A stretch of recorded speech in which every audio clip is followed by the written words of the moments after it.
Hello, beautiful people. Welcome. As I share with you some smoky tilapia and bone soup, you just stay tuned to this video, watch to the end and see what I'm talking about, fam. So I'm going to go ahead and clean my tilapia. I've been given this advice of keeping the scale on when you're not going to use it immediately, okay? But I can let them cut the scales and other parts of it for you.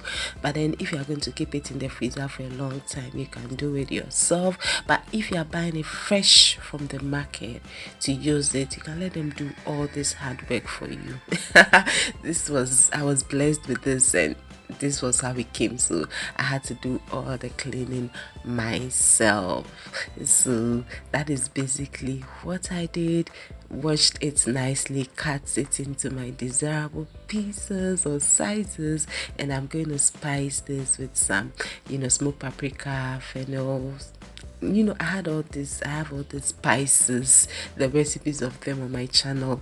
I'll leave the link to them. You can use any spice at all that you want. Okay, so I'm going to basically wrap this. I did this the night before, so I'm going to put this around my tilapia.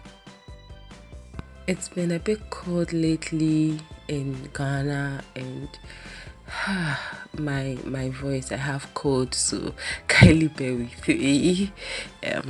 Yeah, basically that's it. So I'll cover this up nicely after rubbing it, after rubbing the spice on the tilapia, and then I'll keep this in my fridge overnight. Okay, you can do this for a couple of hours, but I did this the night before.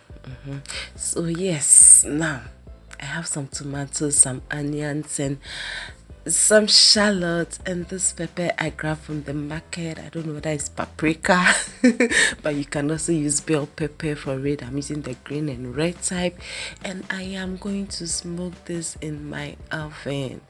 Now let me introduce you to my bones. These are bones I got from my butcher. He actually gifted this to me because whenever I buy meat, I go to the same place. So when I said I wanted some bones, he gifted it to me, but I'm sure it's been sold at a very low price. Okay, so I blended some garlic, ginger, onion and pepper, and I'm adding some salt, some paprika, and some coriander, fennel and cumin, spice that I blended. Again, I'll leave the link to all of this in my description box.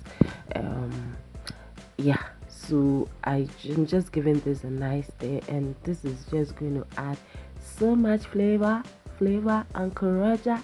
Hiya. Only those who watch Ankaraja, nephew and nieces will understand this part, but please forgive me.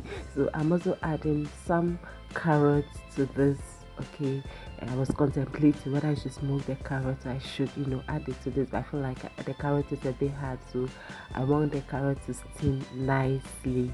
And so once it is fork tender, I take everything out, and can you see all the flavor and all the juices that is being released from these bones?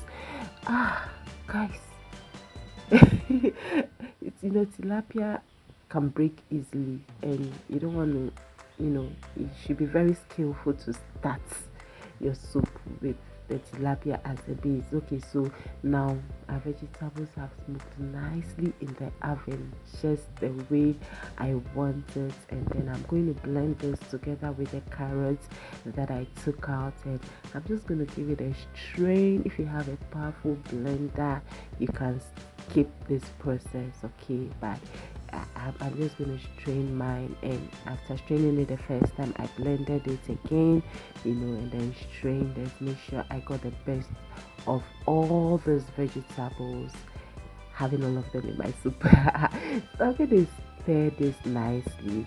Now I did something off camera. I washed the spices off the fish. It's been in the fridge overnight, and I've packed this soup already with some spices, and I wouldn't want it to overwhelm it. Now once the fish soaks nicely into the soup, it's going to really absorb most of the spices from the soup, so you don't want to do too much.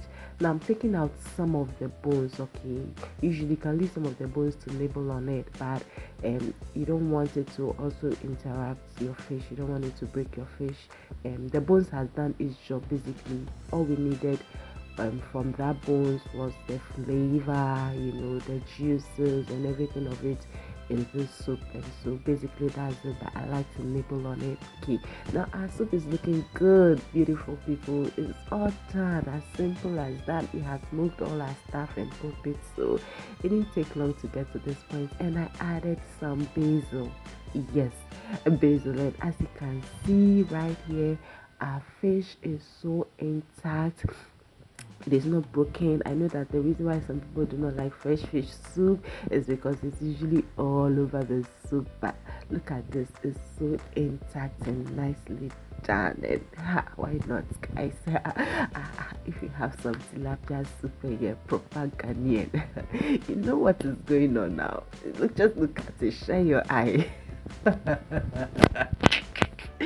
Okay, beautiful people, thank you so much for watching. And well, see, actually this video is not that. Wait, don't leave first. Okay, now after serving this, okay, whatever is left of this, you want to, you just have to have a special way of storing your tilapia so that it doesn't break weeks after you are done cooking. So beautiful people, this is 3 weeks after preparing this soup. Okay, 3 weeks. I took it out of the freezer, it had thawed, and I felt like, let me just show it to you how I did it. I made sure that every fish that I use, one fish has one bowl, okay, with soup around it, so that they don't break. Okay, so once it thawed completely, I placed it in my saucepan, and then I will put it on my fire and let it just boil, and still your fish will be intact. You still don't have the fish all over in the soup. And I just want to thank you so much, beautiful people, for stopping by. Thank you. And please fam, don't forget to hit that like button, subscribe to this channel, and hit on that notification bell, because I have so many delicious recipes lined up for you. God bless you so much for doing so. Bye.